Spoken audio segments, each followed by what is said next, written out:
İndi isə 6-cı sinif böyük summativ qiymətləndirməyə hazırlıq üçün izahlar verəcəyəm. Deməli, açırıq. Yəni, bu kitabda yeni olduğuna görə burada da eyni quruluşdur. Yəni, mövzular verilib, sonra ümumiləşdirici təkrar. Mövzular verilib, ümumiləşdirici təkrar. Böyük summativ qiymətləndirmə isə bu 3 mövzunu əhatə edəcək. Ona görə də elə təkrarlama üçün ümumiləşdirici təkrarlar. Baxın, bu üçünü təkrarlamaq, yəni buradakı tapşırıqlara yenidən baxmaq kifayət edir. Bundan başqa mən izahlar vermək istəyirəm. Deməli, nəyə baxacağıq? Bildiyiniz kimi 5-ci sinifin izahında da qeyd etmişdim ki, yeni təlimatda odur ki, sonuncu mövzu sərbəst mövzu olmalıdır. Və sərbəst mövzularda da nə ola bilər? Məsələn, motivasiya. Bizi nə motivasiya edir?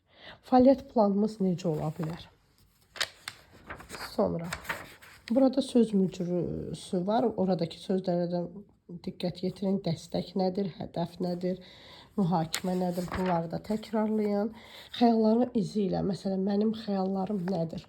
Mənim qarşıma qoyduğum hədəflərim nədir? Mən hansı xəyalım nə ola bilər?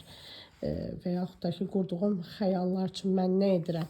Yəni, bu motivdə biraz fikirləşin, essə düşsə sizə nə yaza bilərsiniz? Və yaxud da ki, mən uğurlu olmaq üçün nə edirəm?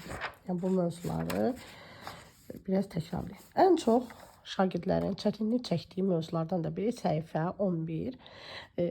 Unudurlar. Unudurlar necə? Həm mənsubiyyət, həm hal şəkilçisi qoşulduqda ikinci saytı, baxın, ikinci sayt qapalıdır.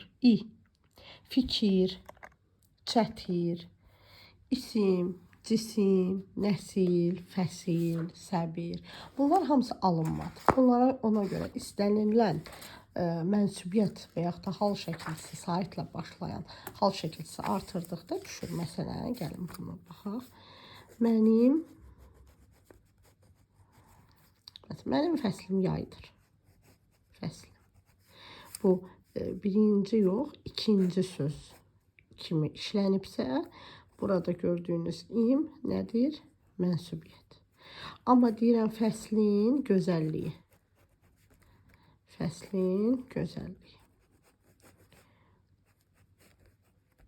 Burada birinci söz gəlir. Birinci sözdəki in, hal şəkilçisi. İkisində də düşdü. Amma alınma yox, bizim öz sözlərimizdə. Bunu da deyirəm, necə yadınızda saxlayın? Bədən üzvləri, bir dənə oğul və qayın əlavə olaraq. Bir ağıl söz bizim söz deyil, əql sözüdür, alınmadı. Amma biz bunu öz dilimizə uyğunlaşdırıb ağıl deyirik. Baxın. Deyirəm ki, oğlun yaxşısı. Birinci söz gəlib də oğlun. Burada un haldır, yəlik haldır. Yaxşısı. Bir də deyirəm ki, mənim oğlum və yaxud da sənin oğlun. İkinci sözdür. Bu ifadədə deməli, mənim oğlum, sənin oğlun. Buradakı un mənsubiyyətdir.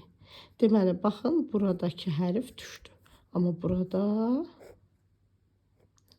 yəni səs, sait səs və yaxud da ki, hərfi düşməyib. İndi bunları mütləq şəkildə təkrarlayın. Bədən üzvləri, bunun şəkil halında da sizə qayda izahlarında göndərmişdim. Ona fikir verin, baxın, öyrənin və yalnız samit ilə başlanan şəkilçilərdə dəyişməyəcək uşaqlar. Baxın, fəsildə, bir fəsildə, baxın, də samit olduğu üçün bu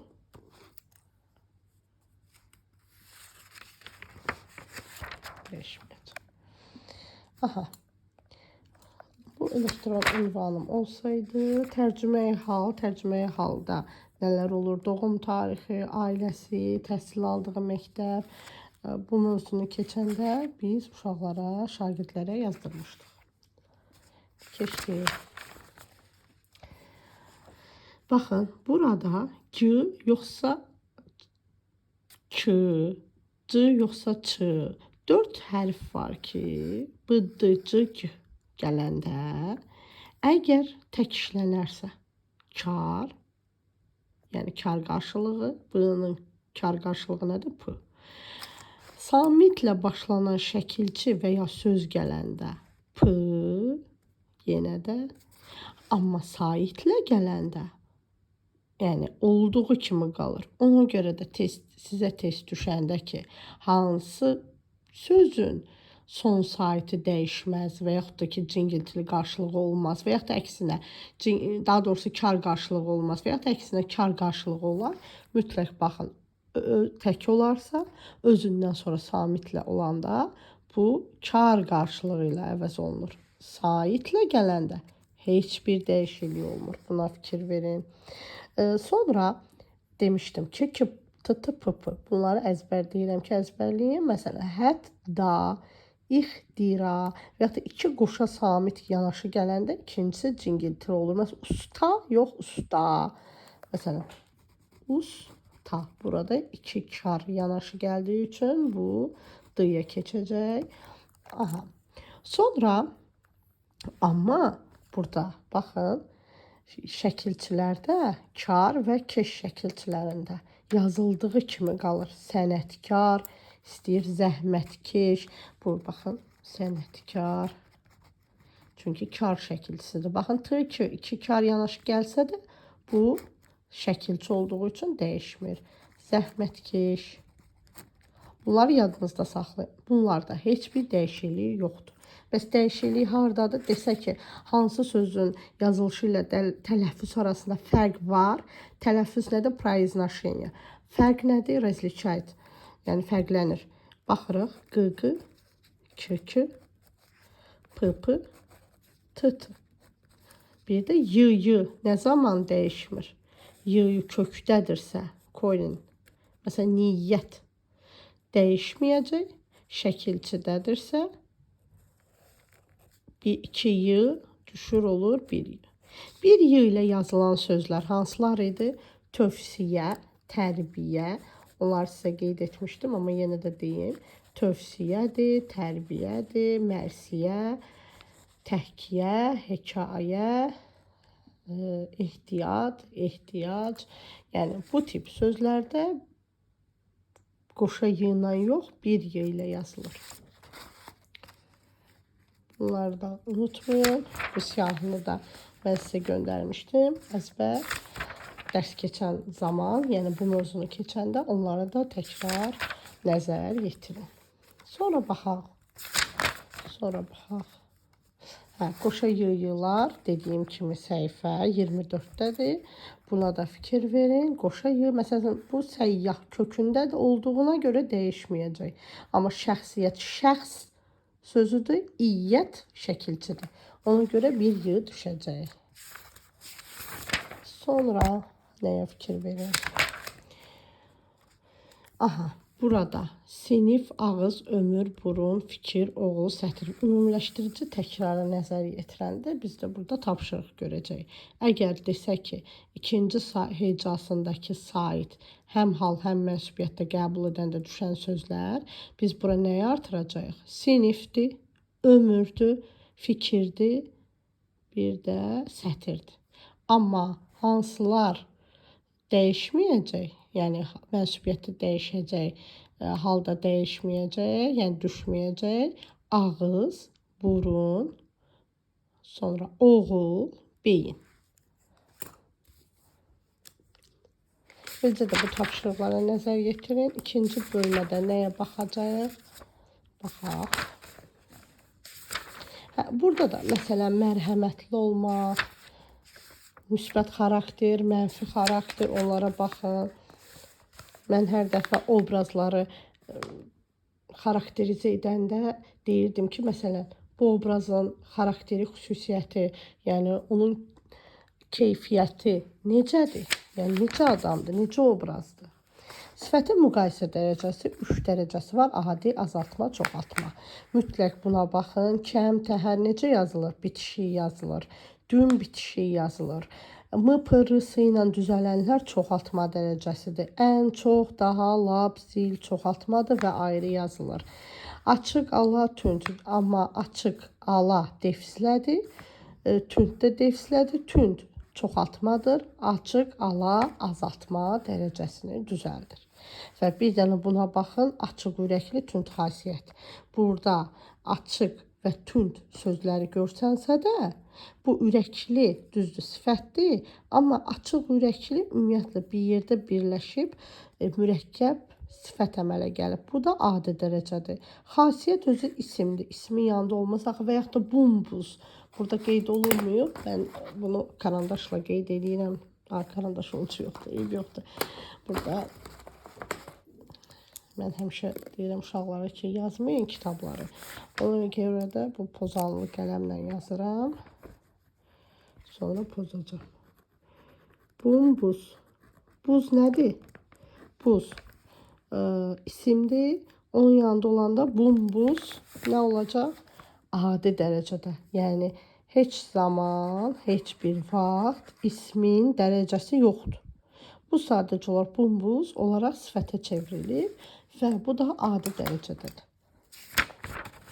Sonra onları təkrarlamaq lazımdır.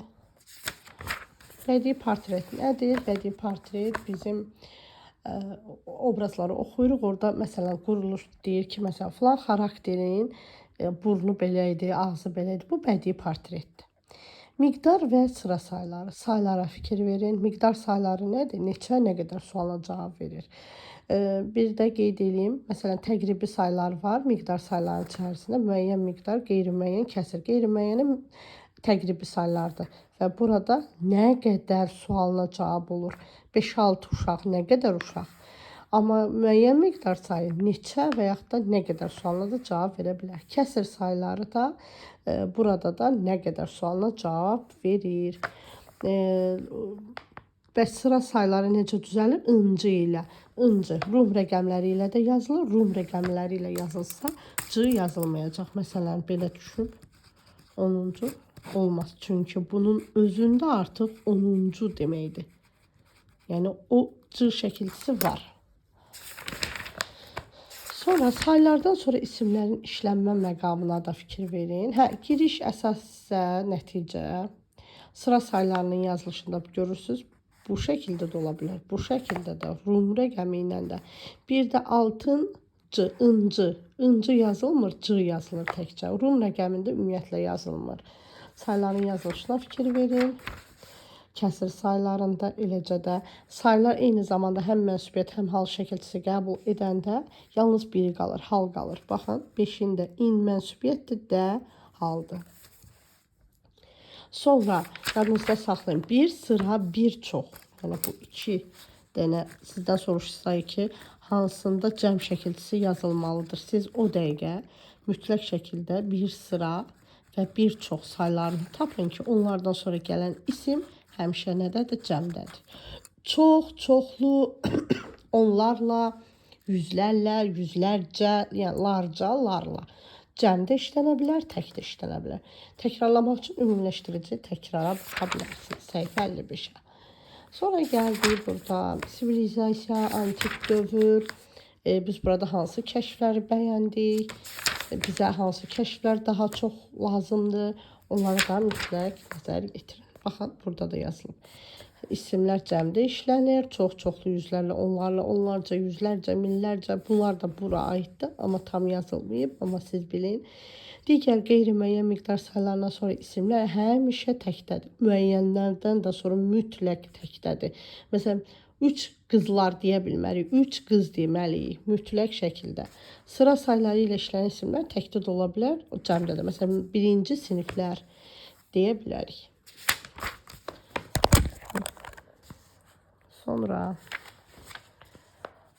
zamanlar. Zamanların şəkilçisini siz öyrənsəniz yaza biləcəksiniz. Orada deyilir, məsələn, birinci şəxs. Rus bölmələrində daha çox şəxsləri aid edə bilmirlər. Məsələn, deyir, müəllim, ikinci şəxs hansıdır? Siz onu necə yadınızda saxlayın? Baxın. Birinci şəxs. İkinci şəxs. Telefon əlimdədir ki. Biraz çətindir. Birinci şəxs. tək, cəm. Biz bura bu yazdıqlarımız mən deyil. Uşaq deyir ki, məndir. Şagird deyir, ay müəllim məndir də. Məni nəyə görə qoyuruq ki, ondan sonra gələn feildə nə işlətdiyimizi bilək. Bunlar əvəzliklərdir. Səndir təki. Üçüncü şəxsin cəmi odur. Cəmi bizi, ikinci şəxsin cəmi siz, üçüncü şəxsin cəmi onlar. İndi bəs baxaq. İndiki zaman ırdı. Mən gəlirəm. Bu mənə görə təyin olundu ki, gəlirəm. Sən gəlirsən. Birinci kökə. Yəni, belə deyim də, başlanğıc formaya. Zamanı artırırsan. Sonra şəxs sonluğunu artırırsan. O gəlir. Biz gəlirik. Siz gəlirsiniz. Gəlirsiniz. Onlar gəlirlər. Digər zamanlarda da eyni qaydada yazacaqsınız. Əsas orada şərti başa düşün ki, sizdən nə istəyir?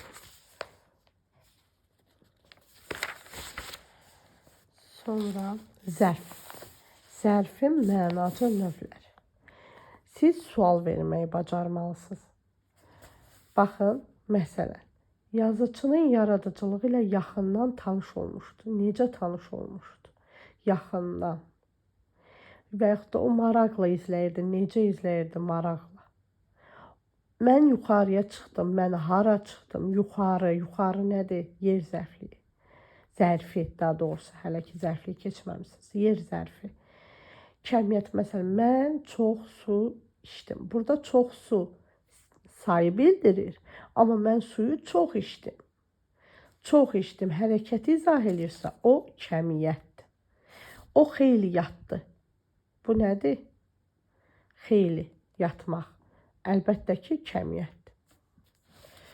Bunun da sizə mənaca növlərini ayrıca siyahı şəklində göndərəcəyəm. Təkrarlayarsınız.